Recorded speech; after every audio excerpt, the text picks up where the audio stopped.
네, 오늘 말씀 제목 함께 읽어보실까요? 사랑 위에 입는 옷. 사랑 위에 입는 옷. 네, 주변 좀 많이 돌아보셨나요? 이제 꽃이 막 피기 시작했습니다. 이 5월을 가리켜서 가정의 날이라고 하지요. 어버이날, 어린이날, 또 부부의 날이 줄지어 있습니다. 이렇게 달력을 보면은 달력이 우리에게 손짓하는 것 같습니다. 가정을 한번 돌아보라고 그렇게요. 가정이란 단어를 떠올리시면 어떤 마음이 먼저 드시나요? 마음 한켠이 따뜻해지시는 분도 계실 겁니다. 반면에 가슴 어딘가 시리게 다가오시는 분도 계실 겁니다. 가정은 참 묘한 자리입니다. 큰 위로가 있는 자리이면서도 동시에 깊은 상처가 새겨지는 공간이기도 하지요. 우리 사회를 보면 더욱 그렇습니다. 1인 가구가 40%가 넘었다고 합니다. 결혼하지 않는다는 의미의 비혼, 이 말이 너무나 익숙해졌습니다. 조론이라는 말도 더 이상 새롭게 들리지 않습니다. 한 집에 살면서 각방 쓰는 부부가 늘어가고 있다고 하지요. 가정은 분명 하나님이 가장 먼저 세우신 공동체인데 왜 이렇게 그 안에서 지쳐가는 것일까요? 오늘 본문을 통해 그 답을 여러분과 함께 찾아보려 합니다. 바울은 그리스도인의 삶을 옷 입기에 비유했습니다. 헌 옷은 벗고 새 옷을 입으라고 합니다. 그런데 한 가지 흥미로운 점이 있습니다. 12절부터 17절 말씀에서 새 옷의 목록을 길게 늘어놓은 뒤에 18절부터 곧장 가정의 자리를 이야기한다는 점입니다. 아내, 남편, 자녀, 부모, 이렇게 말입니다. 그리스도인이 입는 이 옷은 주일에만 입는 예복이 아닙니다. 가정이라는 옷장에서 매일 꺼내 입는 일상복이 되어야 합니다. 오늘은 본문을 토대로 세 가지로 요약해서 함께 묵상해 볼까 합니다. 첫째, 어떤 옷을 입어야 하는지에 관한 것입니다.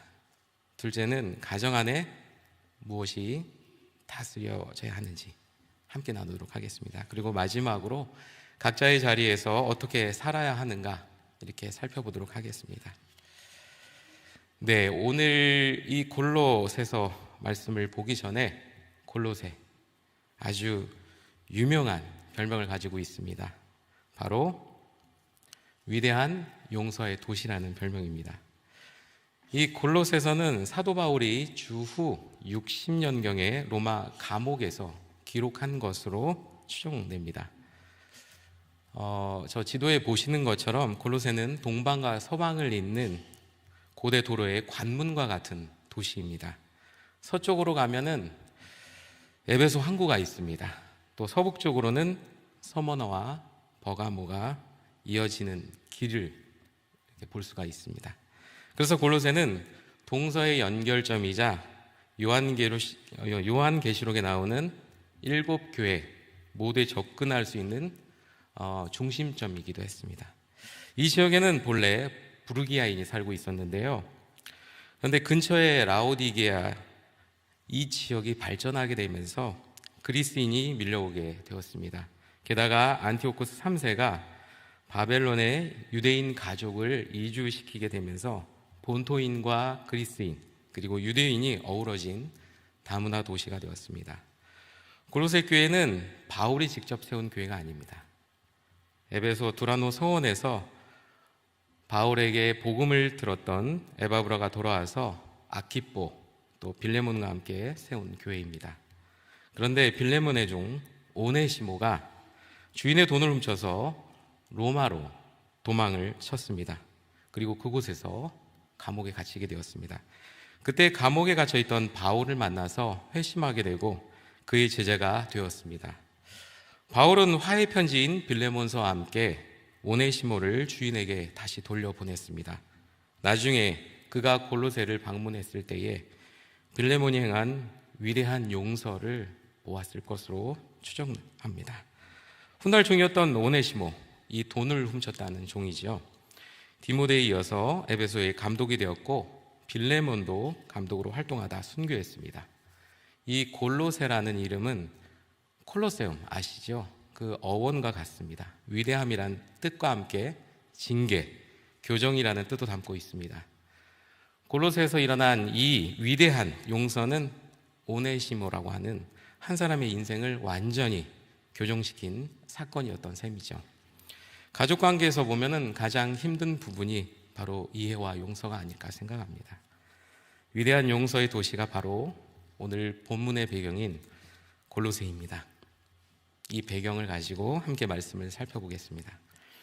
먼저 12절부터 14절까지 같이 함께 읽어보실까요? 시작.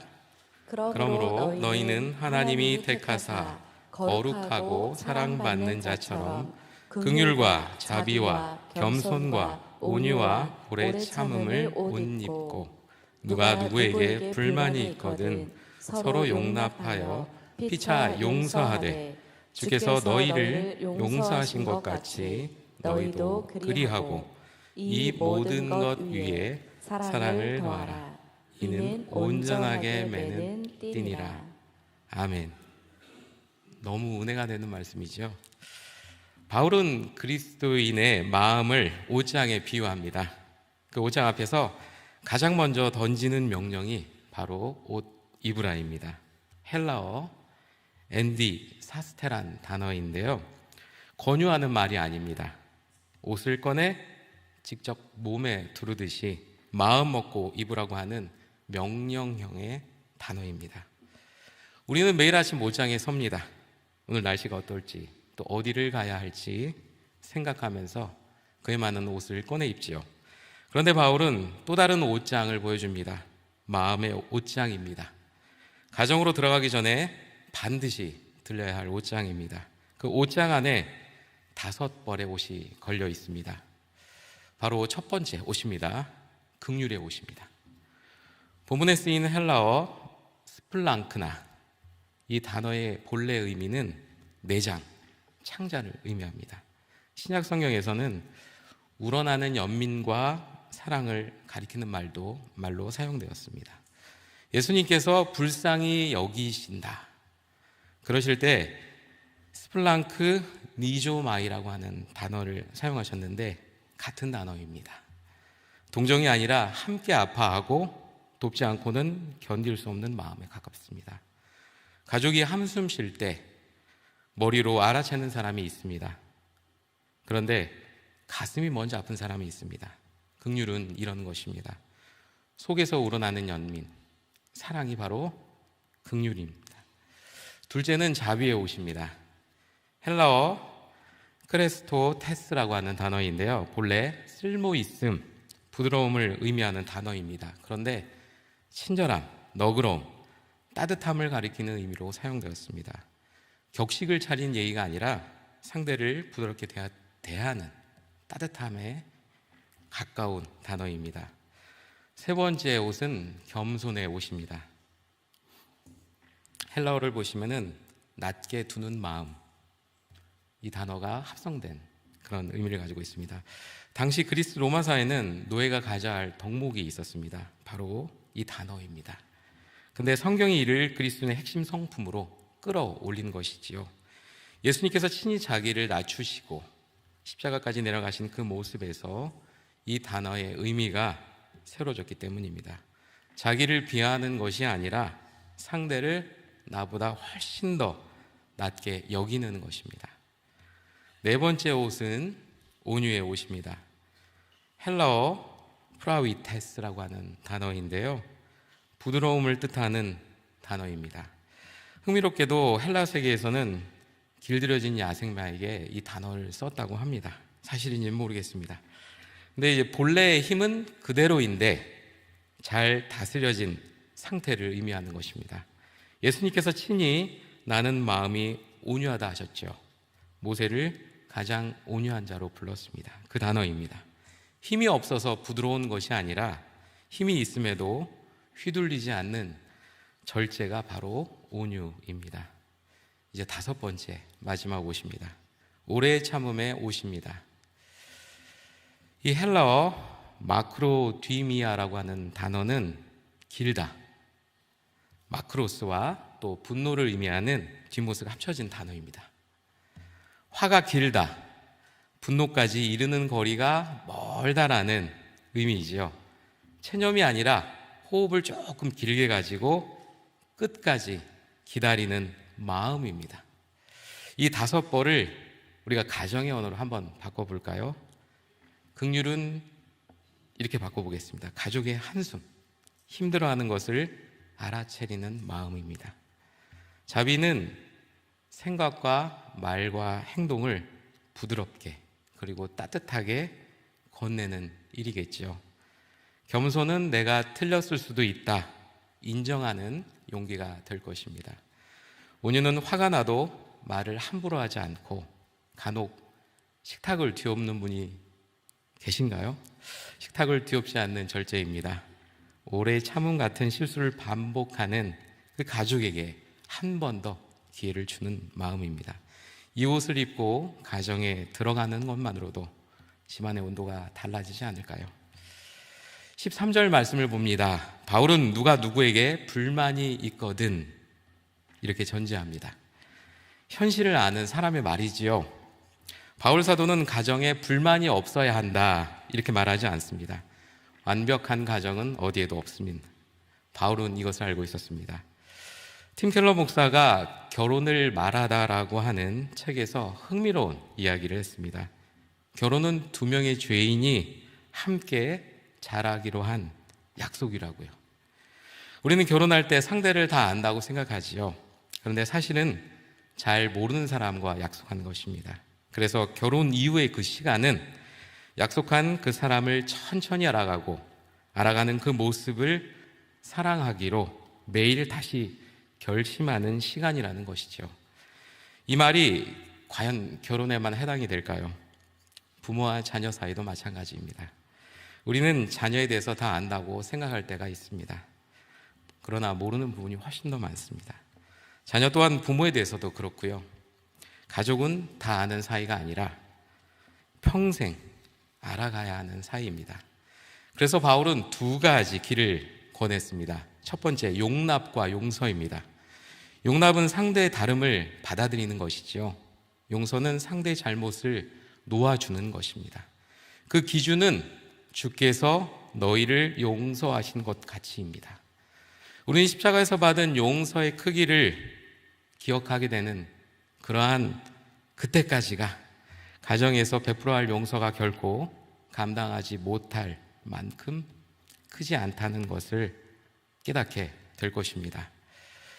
이제 14절을 보겠습니다. 14절에서 결정적인 단어가 등장합니다. 이 모든 것 위에 사랑을 더하라. 이는 온전하게 매는 띠니라. 띠가 무엇인가요? 흩어진 것을 한데일째 묶어주는 물건이지요. 여러 갈래를 하나로 모아주는 것이 띠입니다. 생각해 보십시오.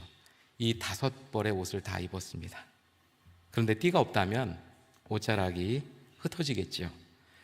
바람이 불면 펄럭이고 흐트러질 겁니다. 사랑이 없는 가정도 마찬가지입니다. 긍휼이 있어도 사랑이 없으면 차가운 동정에 그칩니다. 겸손이 있어도 사랑이 없으면 비굴함이 되는 것이죠. 사랑이라는 띠를 메어야 비로소 모든 옷이 한 사람에게 제대로 입혀지는 것입니다. 매일 저녁 가정으로 돌아가실 때에 무엇보다 사랑의 띠를 매시고 들어가셨으면 좋겠습니다. 이제 15절부터 17절 말씀을 볼 텐데요. 좀 길지만 다시 한번 읽어볼까요? 시작. 그리스도의 평강이 너희 마음을 주장하게 하라. 너희는 평강을 위하여 한 몸으로 부르심을 받았나니 너희는 또한 감사하는 자가 되라. 그리스도의 말씀이 너희 속에 풍성히 거하여 모든 지혜로 피차 가르치며 권면하고 시와 찬송과 신령한 노래를 부르며 감사하는 마음으로 하나님을 찬양하고 또 무엇을 하든지 말에나 일에나 다 주 예수의 이름으로 하고 그를 힘입어 하나님 아버지께 감사하라. 아멘. 이 단락에는 3가지 그림이 담겨 있습니다. 먼저 평강이라고 하는 심판관입니다. 2번째, 풍성이 거하는 말씀이 있습니다. 마지막으로 주의 이름으로 행하는 일상이 담겨 있습니다. 15절 말씀을 보면 주장하게 하라는 단어가 보입니다. 헬라어 브라비오 에토라고 하는 단어인데요. 이 단어가 참 재미있습니다. 본래 운동 경기에서 심판이 판정을 내리는 것을 가리키는 말입니다. 선수들이 아무리 다투어도 심판이 판정을 내리면 다 내려놓고 모두 따라야 하지요. 바울은 말합니다. 그리스도의 평강이 우리 가정의 심판이 되게 해달라고요.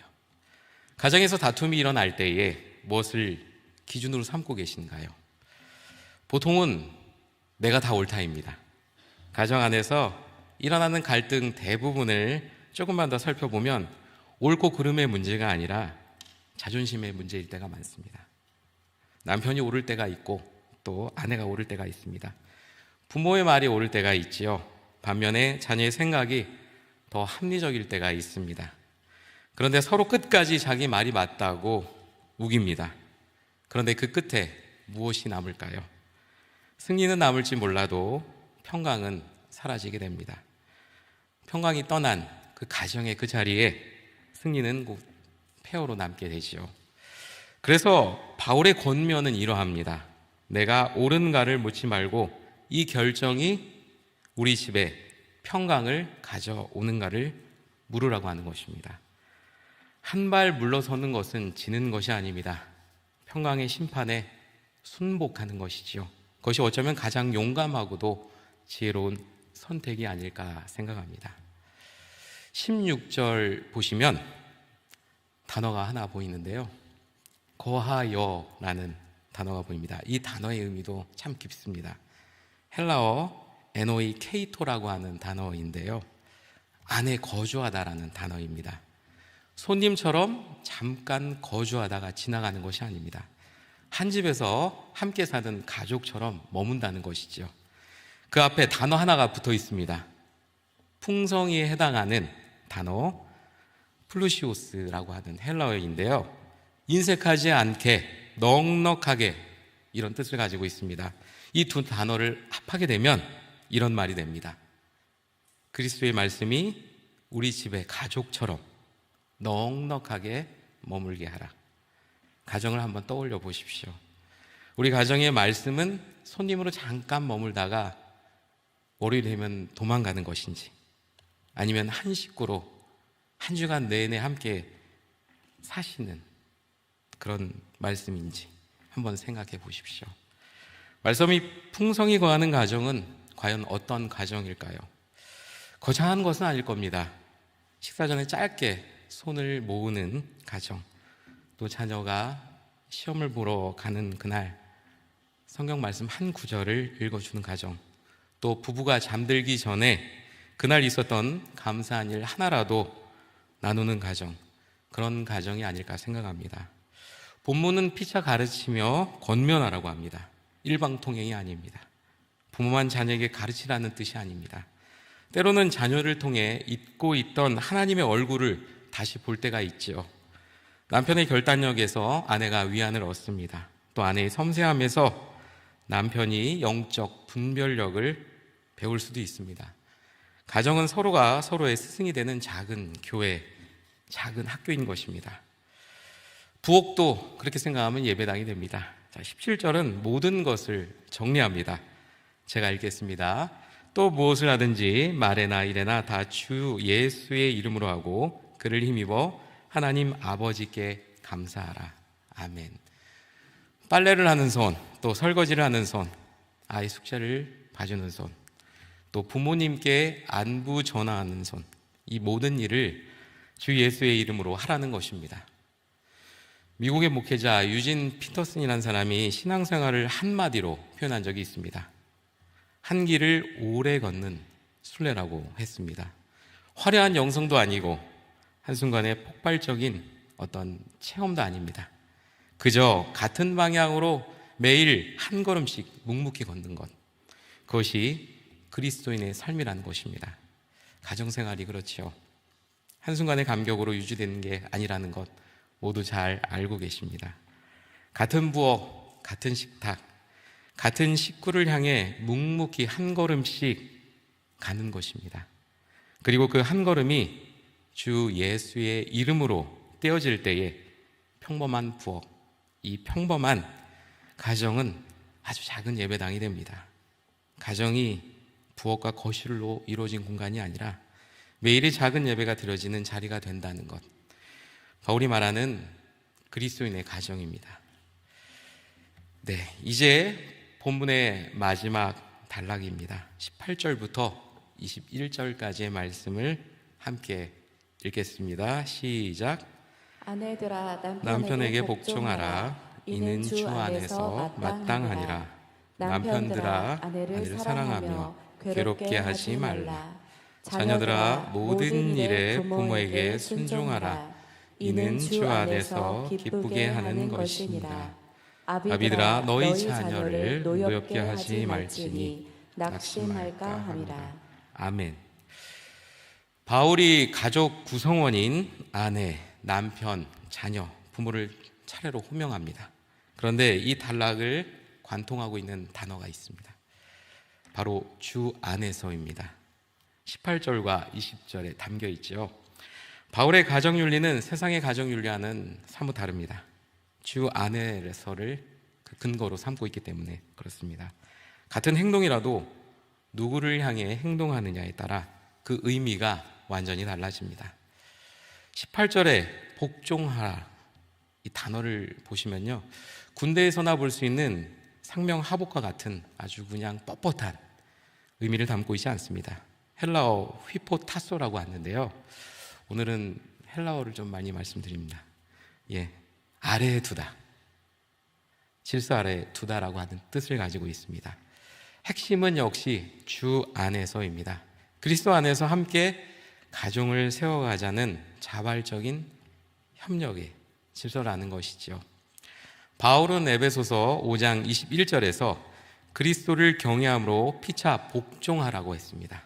일방적인 복종이 아니라 서로를 높여주는 상호 존중의 복종이지요. 이어지는 19절 말씀을 보겠습니다. 이 말씀은 남편에게 주신 말씀입니다. 사랑하라, 그리고 괴롭게 하지 마라. 괴롭게 하다라는 단어, 참 다른 의미를 갖고 있습니다.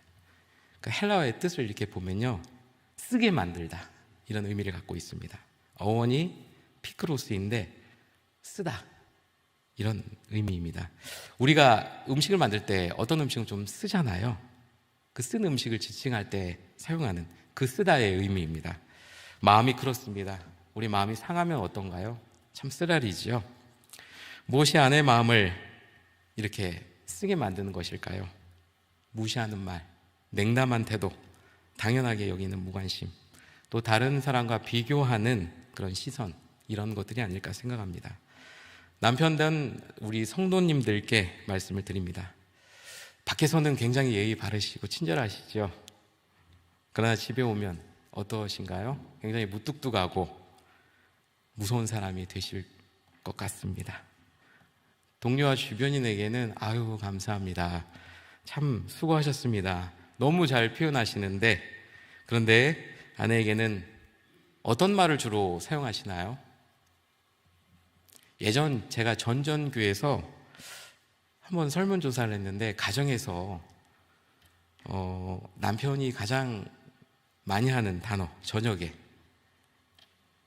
뭘까요? 네, 옛날에 기록을 보니까 7분이 이렇게 대답해 주세요. 밥 언제 먹을 거야? 였습니다. 네, 이런 종류의 표현이 하루 가운데 유일한 대화가 된다고 대답하신 분도 계셨습니다. 아내 마음에 쓴물이 차오르면은 가정의 샘이 말라버립니다. 가정의 샘이 마르면 그 안에 사는 모든 사람이 메마르게 되지요. 반대로 진심이 담긴 따뜻한 한마디가 안에 단비가 되어서 내리면 오는 가정에 생기가 돌기 시작합니다. 잊지 마십시오. 20절입니다. 20절은 자녀에게 주신 말씀입니다. 여기에도 주 안에서가 있습니다.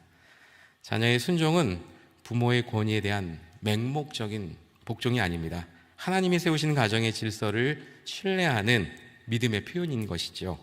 그 순종이 누구를 기쁘게 하는 것일까요? 물론 부모도 기쁘게 하지만 궁극적으로는 하나님을 기쁘시게 한다는 것입니다. 순종하는 자녀의 모습은 그 자체로 하나님께 드리는 작은 예배이기도 합니다. 이제 마지막 절입니다. 21절은 바로 부모에게 주신 말씀입니다. 자녀에게 순종을 요구하기 전에 부모에게 먼저 주신 말씀입니다. 노엽게 하다, 이 단어가 보이십니까? 예, 노엽게 하다라는 이 단어는 그 뜻, 그 의미를 조금 더 깊게 살펴보면 그냥이 아니라요, 반복적으로 자극하다, 화나게 단 뜻을 담고 있습니다. 한 번에 충격을 주는 것이 아니라 작은 자극이 반복해서 쌓여가는 것, 그 결과를 바울은 분명히 짚어가고 있습니다. 바로 낙심입니다. 자녀를 노엽게 하는 가장 흔한 방식은 역시 비교이지요. 무시입니다. 옆집 아이는 학교 다녀도 장학금 받고 저렇게 학교를 잘 다니고 또 졸업해서는 취업도 잘하는데 너는 뭐하니? 내 친구는 다 결혼해서 자녀를 낳았다는데 너는 언제 결혼할 거니? 이런 말씀 해보신 적 있으신가요? 사실 사랑에서 나온 표현일 수도 있습니다. 자녀가 잘 되기를 바라는 마음에서 조금 더 자극을 주기 위해서 나온 말일 수도 있고요. 그러나 바울은 분명히 말합니다. 그 표현 방식이 자녀를 낙심시킨다면 반드시 고쳐야 한다고요. 사랑은 자녀를 주눅들게 하지 않습니다. 일으켜 세우죠. 자녀가 실패했을 때 그저 괜찮다, 다시 한번 해보자 이렇게 말해주는 것, 그게 바울이 말하는 양육입니다. 아버지의 자리를 한번 생각해 봅니다. 네덜란드 출신의 사제 헨리 아우엔, 잘 알고 계시죠? 탕자의 귀향이라는 책을 남겼습니다. 그가 러시아 에르미타주 박물관에서 렘브란트 그림을 보게 되었습니다. 누가복음 15장에 탕자가 아버지의 품에 안기는 장면을 그린 작품입니다. 나우엔은 그 그림 앞에서 자신이 평생 작은 아들의 자리에서 살아왔다는 것을 깨닫게 되었습니다. 멀리 떠난 죄책감 때문에 돌아오기를 망설이는 작은 아들입니다. 그러다 어느 날 자신이 큰 아들의 자리에 놓여 있음을 깨닫게 됩니다. 집에 머물러 있으면서도 마음은 화로 가득 찬 큰 아들, 그 모습이 자신의 모습이었다고 생각했습니다. 그런데 그가 마지막 도달한 깨달음이 있습니다. 그리스도인의 진짜 부르심은 작은 아들로 돌아온 데서 멈추지 않는다는 것입니다. 큰아들의 분노를 내려놓는 것으로 끝나지 않는다는 것입니다. 그리스도인의 진짜 부르심은 결국 아버지의 자리에 서는 것이라고 그는 말합니다. 돌아오는 사람을 끌어안는 자리, 기다리고 환영하는 자리입니다. 우리도 그렇지 않습니까? 한때는 멀리 갔다가 돌아온 자녀입니다. 한때는 형제 자매 때문에 마음이 끓는 큰 아들이었습니다. 그러나 이제 우리는 누군가의 부모가 되었고 또 그렇게 될 것입니다. 또 누군가의 배우자가 되셨고요. 어떤 분은 또 그렇게 되실 겁니다. 우리 자리는 점점 안아주는 자리로 옮겨가고 있는 것입니다. 가정의 모든 자리는 바로 이렇게 주 안에서 이루어집니다. 아내의 자리, 남편의 자리, 자녀의 자리와 부모의 자리도 주 안에 있어야 합니다. 그리스도가 가정의 중심에 계실 때에 비로소 모든 자리가 짐이 아닌 은혜의 자리가 되는 것입니다. 이제 말씀을 정리합니다. 사도 바울은 그리스도인의 삶을 옷 입기에 비유했습니다. 긍휼과 자비와 겸손과 온유와 오래 참음을 입고 그 위에 사랑의 띠를 매라는 것이죠. 그리스도의 평강이 우리 마음을 다스리게 하고 말씀이 집안에 풍성히 거하게 하라. 그리고 이 옷을 입은 사람이 가정에서 어떻게 살아야 할지를 또 아내와 남편에게, 자녀와 부모에게 모두 알려주었습니다. 사랑하는 성도 여러분, 매일 아침 우리는 옷장 앞에 섭니다. 오늘은 어떤 옷을 입을지 굉장히 고민하지요. 그런데 오늘 말씀은 또 다른 옷장 앞에 우리를 세웁니다. 바로 가정으로 들어가기 전에 반드시 들려야 할 옷장입니다. 여러분께서는 어떤 옷을 입고 가정으로 들어가시겠습니까? 하루에 피로로 찌들어 있는 짜증의 옷입니까? 아니면 무관심의 옷입니까? 아니라면은 비난의 옷일까요? 긍휼의 옷, 온유의 옷, 사랑의 띠로 매셨으면 좋겠습니다. 오늘 작은 결단을 하실 것을 권합니다. 거창한 것이 아니어도 좋습니다. 집에 돌아가시거든 배우자 또는 가족에게 한마디를 건네보십시오. 오늘 수고했어. 당신이 너희들이 함께 있어서 참 감사하고 행복해. 자녀에게 전화 한 통 해보십시오. 너가 아들이어서 딸이어서 또 며느리여서 사위여서 고맙고 또 자랑스럽다고요. 너희를 위해 기도할 수 있어서 감사하다고요. 부모님께 안부 전하십시오. 아버지 어머니 사랑합니다. 감사합니다. 말 한마디가 가정의 온도를 바꿉니다. 따뜻한 말 한마디가 얼어붙은 관계를 천천히 녹입니다. 가정은 완벽한 사람들이 모여서 사는 공간이 아닙니다. 불완전한 사람들이 그리스도의 옷을 입고 서로를 향해 한 걸음씩 천천히 걸어가는 곳입니다. 때로는 넘어지기도 하고 같은 실수를 늘 반복하기도 하고 매일 상처를 주고받기도 합니다. 그러나 끊임없이 용납하고 용서하고 다시 사랑의 띠로 매는, 그래서 그리스도 안에서 매일 새롭게 시작하는 곳이 바로 하나님이 꿈꾸시는 가정이 아닐까요? 오늘 그 가정을 향한 첫 걸음을 내딛으시기 바랍니다. 입고 계신 헌옷을 과감하게 벗으시고 주님이 준비하신 새 옷을 입으십시오. 사랑의 띠를 매시고 가정으로 돌아가십시오. 그 가정 위에 하나님의 은혜가 강물처럼 흐르게 될 것입니다. 성도님 여러분과 또 성도님의 가정 위에 긍휼과 사랑의 새 옷이 매일 입혀지고 그리스도의 평강이 가정을 다스리게 하시며 또 풍성한 은혜가 끊이지 않기를 예수님의 이름으로 축원합니다.